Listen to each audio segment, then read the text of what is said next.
ओमेंद्र जी बताइए आज के इस ज्ञापन के बारे में। बदराना बचाओ संघर्ष समिति ने नगरपालिका नवलगढ़ में और एसडीएम नवलगढ़ को ज्ञापन दिया है। ज्ञापन इसलिए दिया है कि सरकार के प्रभाव में और सरकार के जो नुमाइंदा हैं, जो जनप्रतिनिधि हैं, वो स्वयं इस काम में इन्वॉल्व हैं। हम इस बात को भले से जानते हैं कि इसमें बहुत ज़्यादा कोई कार्रवाई प्रशासन की तरफ से होगी नहीं, पर हम ये चाहते हैं कि कानून हाथ में ना लें और एक लोकतांत्रिक रूप से इस बात को आगे बढ़ाएं। जनता के वेलफेयर के लिए बना हुआ कोई ट्रस्ट किसी ज़मीन को बेच नहीं सकता, उसमें कोई इस प्रकार के आवासीय कॉलोनी काटने जैसे काम कर नहीं सकता। पर स्थानीय विधायक की हठधर्मिता जो है उसके सामने प्रशासन भी कहीं पंगु नज़र आता है कि कई बार ये सिलसिला बातें चल गई, पर उसके बाद भी जो बढ़ाव रुकना चाहिए था, जो रोड कार्य रुकना चाहिए था, वो नहीं रुक पा रहा। तो इसलिए हम ये चाहते हैं, प्रशासन के माध्यम से अवगत करा दिया है कि 2-3-5 दिन का उन्होंने समय दिया है। नियत समय तक अगर ये कार्रवाई नहीं की तो नवलगढ़ की जनता जो है वो जनार्दन के रूप में होके और इस काम को स्वयं रुकवाएगी, ऐसा आप लोगों को निवेदन है। विधायक जी ने कहा कि नवलगढ़ का विकास है वो कुछ लोगों को हजम नहीं हो रहा है, क्या कहना चाहेंगे? नवलगढ़ के विकास के लिए अगर जमीन कम पड़ती जमीन कम पड़ती हो तो सोच के जमीन चिन्हित करके, विधायक जी को अगर पता नहीं है तो सोच के जमीन चिन्हित करके बता देंगे, वहाँ वो विकास करवाएं।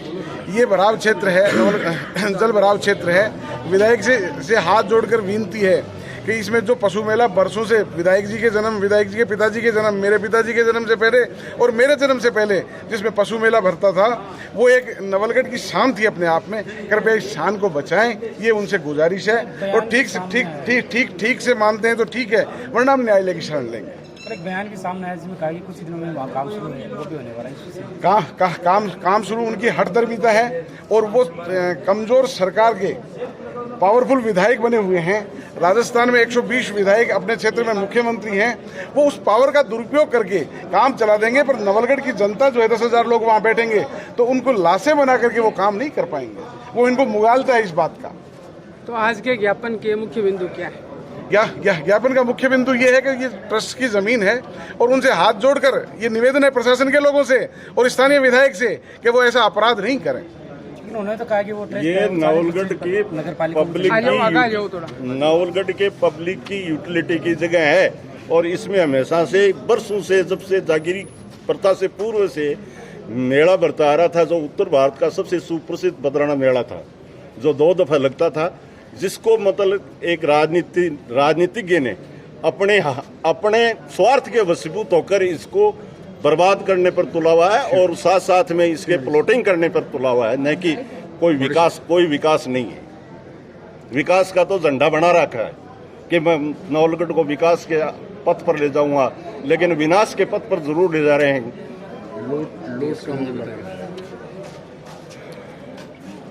सुमन जी बताइए संक्षिप्त में। आपने कहा कि वो ये कहते हैं कि कुछ लोगों को विकास पच नहीं रहा।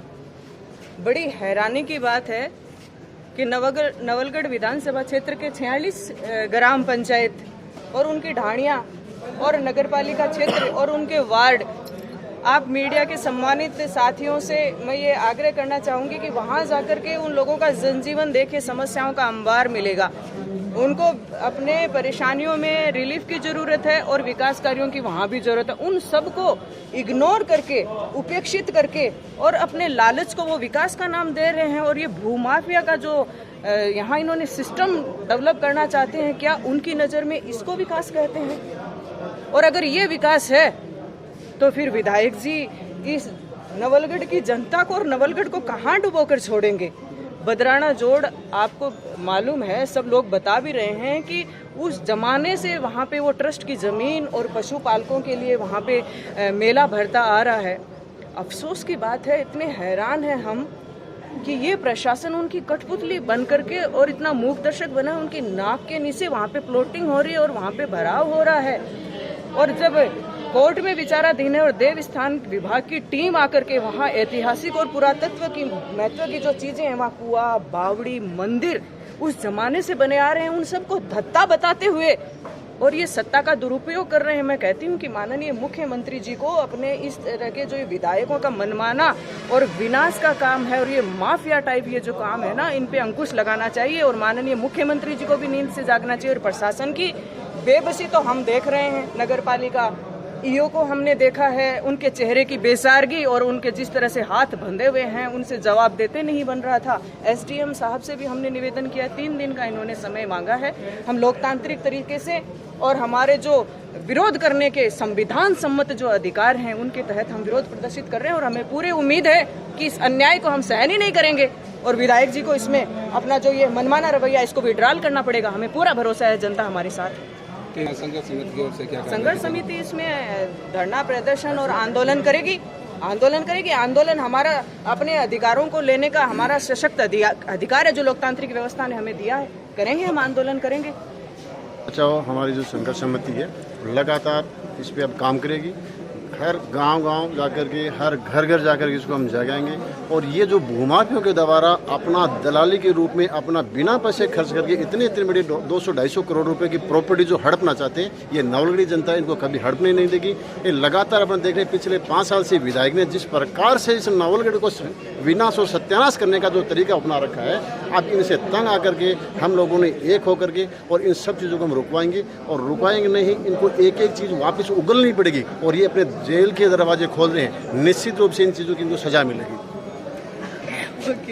राजेंद्र जी बताइए, आज अभी एक मीडिया बंधु ने एक सवाल किया था कि 40 बीघा जमीन डोनेट कर देगी नगर पालिका को। आपके मीडिया के द्वारा, आपका मीडिया वहाँ था और मीडिया बंधु भी वहाँ थे, नगर पालिका युवा से हमने सवाल किया था कि क्या 40 बीघा जमीन नगर पालिका को दे देगी। नगर पालिका युवा गोलमोल जवाब दे रहा है, मुझे पता है नहीं देगी। क्या कल विधायक जी जनता को कह रहे थे कि 40 बीघा जमीन नगर पालिका को दे दी थी, उसमें ईओ साहब वहाँ नहीं थे क्या?